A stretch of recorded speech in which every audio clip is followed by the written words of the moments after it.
फिर William Hobart William की किताब थी आहार नीति, है ना। तो इसका भी गांधी जी पर बहुत प्रभाव पड़ा और इस पीरियड में बहुत सारे किताबों को पढ़ गए जिस पर वेजिटेरियनिज्म के बारे में पक्ष में बहुत सारे रिसर्च करके किताबें लिखी गई थी।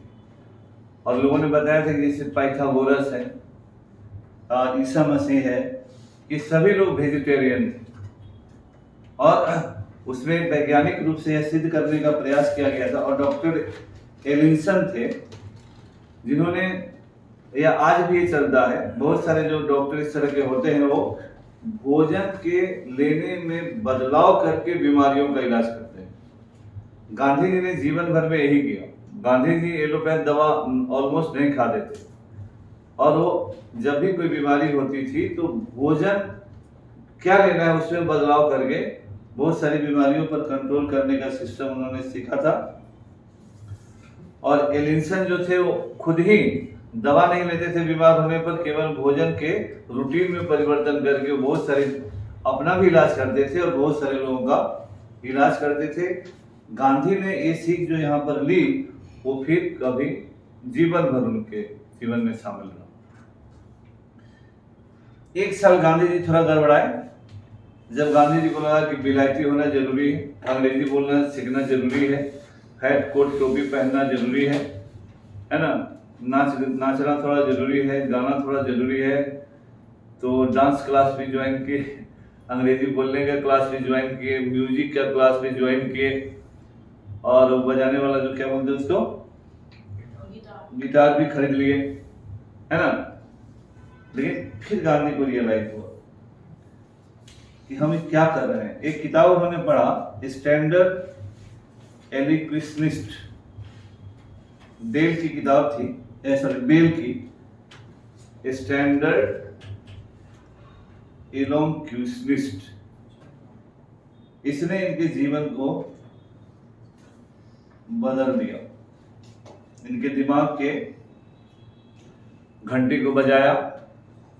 इन्हें लगा कि उनको कौन सा इंग्लैंड में रहना है कि इंग्लैंड की तरफ कोट टाई पहनना, हैट लगाना, कपड़ा पहनना जरूरी, इन्हें तो फिर वापस लौट के जाना है। पहला नंबर। दूसरा नंबर की जो पैसा खर्च हो रहा था, इनका 25 से 30 पाउंड प्रति महीना खर्चा मार रहे थे। इनको लगा कि मेरा भाई कहां से इतना पैसा लाते होंगे। तुरंत ध्यान गया और फिर कहा कि सीधे 15 पाउंड प्रति महीना से अधिक खर्च नहीं करेंगे। अब वो गिटार लेके गए, गिटार मास्टर गया कि जितना में मन उतने में इसको बेच दीजिए। चिट्ठी लिख दिया डांस टीचर के यहाँ, सब के भाई अब हमसे ये सब नहीं होगा, जो होगा सो देखा जाएगा। तो रहन सहन पर थोड़ा अंकुश लगा।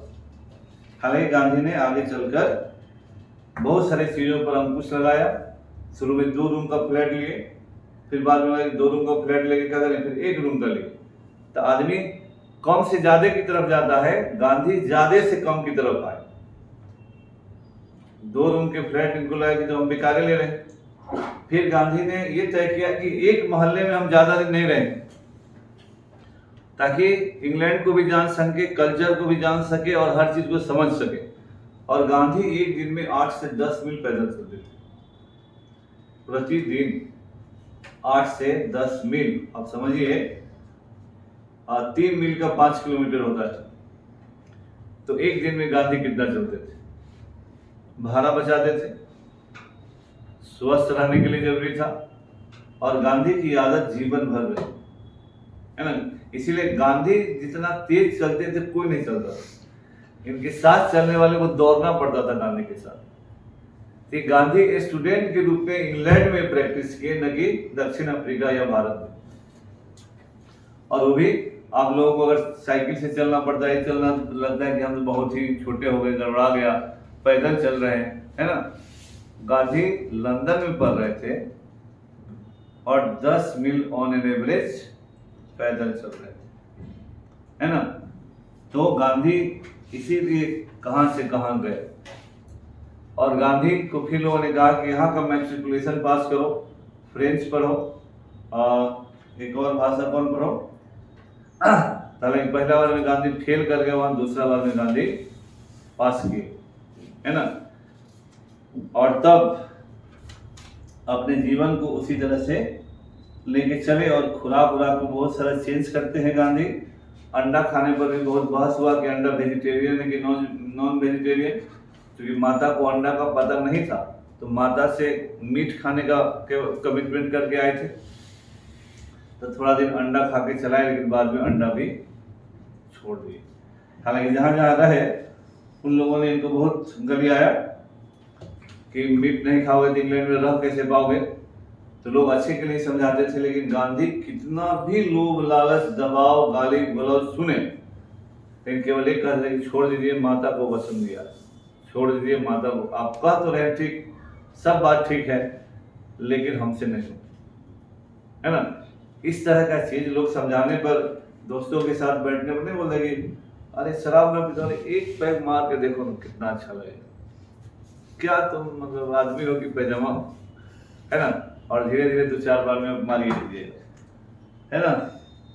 तो गांधी के व्यक्तित्व में यही अंतर रहा कि गांधी कितना भी दबाव आया, अभी स्टूडेंट है गांधी में, नेता बनने की बात कहीं है ही नहीं, लेकिन जिस घर में रहते थे जान पहचान के आदमी थे, वो इनको समझा के हार गए।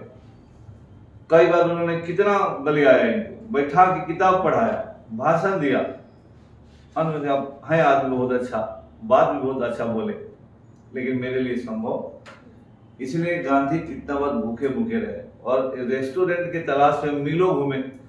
बहुत दिनों के बाद एक रेस्टोरेंट मिला जहां लिखा था वेजिटेरियन रेस्टोरेंट। गांधी उस दिन जाके जम के खाए, महीनों बाद गांधी को भरपेट भोजन मिला, है ना। इस तरह का जीवन गांधी का था, और गांधी के विरोध का शुरुआत वहीं से शुरू हुआ। एक इन्होंने वेजिटेरियन मूवमेंट बनाया जिसमें सर जॉन आर्नोल्ड भी मेंबर हुए, जिस मोहल्ले में रहते थे उसमें थे।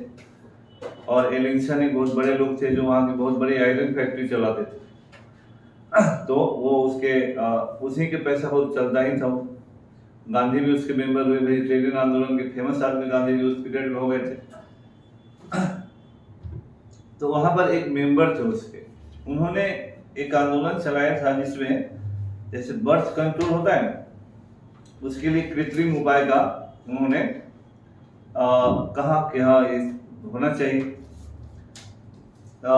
इंग्लैंड के लोग जैसे हम लोग कहते हैं बहुत मॉडर्न, बहुत ट्रेडिशनलिस्ट होते हैं, है ना। वो वैसे नहीं होते जैसे आप एक आइडिया बना के रखते हैं, उनसे ज्यादा ट्रेडिशनलिस्ट संसार में भी कोई समाज नहीं है। इसीलिए वहां भी राजा है। डेमोक्रेसी का जनक होने के बावजूद राजा को बनाए रखे है। वहां भी बहुत सारी शादियां अरेंज मैरिज होती है। इधर बोलते रहते हैं आदमी, ऐसा नहीं है वो समाज, वो परंपराओं को जिंदा रखते हैं। तो हम लोग जो मॉडर्न बनते हैं ना, इंडियन रहते हैं ना विदेशी होते हैं तेजी में, वो अपनी परंपराओं से नहीं दिखते हैं और उसके लिए कुछ भी करते हैं। तो ट्रेडिशनलिस्ट समाज था जहां ईसा मसीह जिसका भी थ्योरी है लोक का देन भगवान का देन। गांधी भी थ्योरेटिकली कृत्रिम उपाय के समर्थक नहीं थे, लेकिन जिस व्यक्ति ने इस चीज को लाया वहां पर, उस चीज में गांधी का एक और विचार कि everybody has a right to differ from your opinion, difference of opinion can not lead to enmity. ये एक बड़ा चीज होता है, यही डेमोक्रेसी का बहुत बड़ा नॉर्म्स है। डिफरेंस का मतलब वैचारिक अंतर का मतलब दुश्मनी नहीं होता। Everybody has a right to differ from your opinion. तो गांधी ने पहली बार अपना इतना बड़ा हिम्मत यहां दिखाया, और गांधी ने मिस्टर हिल्स जो मालिक थे और एलिंसन जो इस आंदोलन को चला रहे थे कंट्रासेप्टिव वाला, तो हिल्स ने कहा कि इस हम लोगों के समिति में ये नहीं रहेगा एलिंसन। तो गांधी ने कहा कि वेजिटेरियन मूवमेंट है, उसे एलिंसन के विचार का क्या मतलब। तो गांधी ने एलिंसन का समर्थन किया और इस पर वोटिंग हुई गांधी ने एलिंसन के पक्ष में बोलने का फैसला किया, लिख कर गए। गांधी जब खड़ा हुए बोले तो पढ़े भी नहीं किया। तो दूसरा आदमी गांधी का स्टेटमेंट पढ़ा।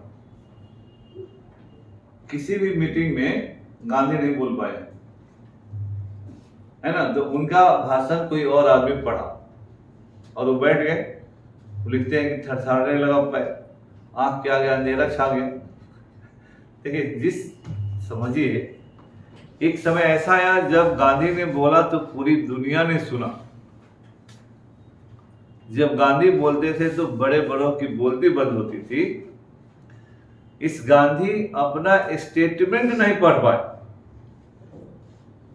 और गांधी जब बाद में इस समिति से गांधी ने भी रिजाइन किया, और गांधी ने जब पढ़ाई लिखाई कंप्लीट किया और चलने लगे तो फेयरवेल पार्टी दिया।